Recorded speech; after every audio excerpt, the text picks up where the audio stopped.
জিজ্ঞেস করছে 0 থেকে π/2 রেঞ্জের মধ্যে cos Q to the power x dx এইটার ভ্যালু কত?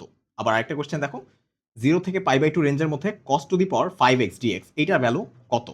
একটু খেয়াল করে দেখো তো ভাইয়া, এই কোয়েশ্চেনটার 0 থেকে π/2 রেঞ্জ দুইটার মধ্যেই কিন্তু সেম। আবার দেখো দুইটার মধ্যেই cos এর পাওয়ার বেজোড় সংখ্যা আছে।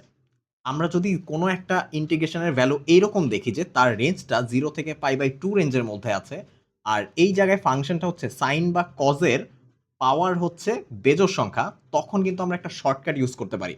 খেয়াল রাখবা, শর্টকাটটা শুধুমাত্র ইউজ করা যাবে যদি 0 থেকে π/2 রেঞ্জের মধ্যে হয় তখন। আচ্ছা, এখানে একটা ফ্র্যাকশনের উপরে দিয়ে দিতে হবে হচ্ছে আমাদের পাওয়ার যেটা আছে সেটা থেকে ছোট যতগুলো জোড় সংখ্যা আছে। যেমন ছোট জোড় সংখ্যা কত ভাইয়া? শুধু 2 আছে।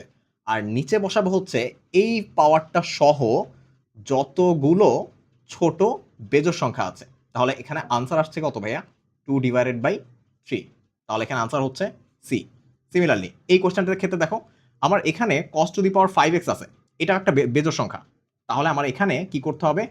এইটা থেকে ছোট যতগুলো জোড় সংখ্যা আছে যেমন 4 × 2 এদেরকে গুণাকার লিখে ফেলবো ফ্র্যাকশনের উপরে, আর নিচে লিখবো এই সংখ্যাটা সহ যতগুলা বেজোড় সংখ্যা আছে ছোট। তাহলে এখানে আনসার হচ্ছে 8/15। তাহলে আনসার কত ভাইয়া? ডি।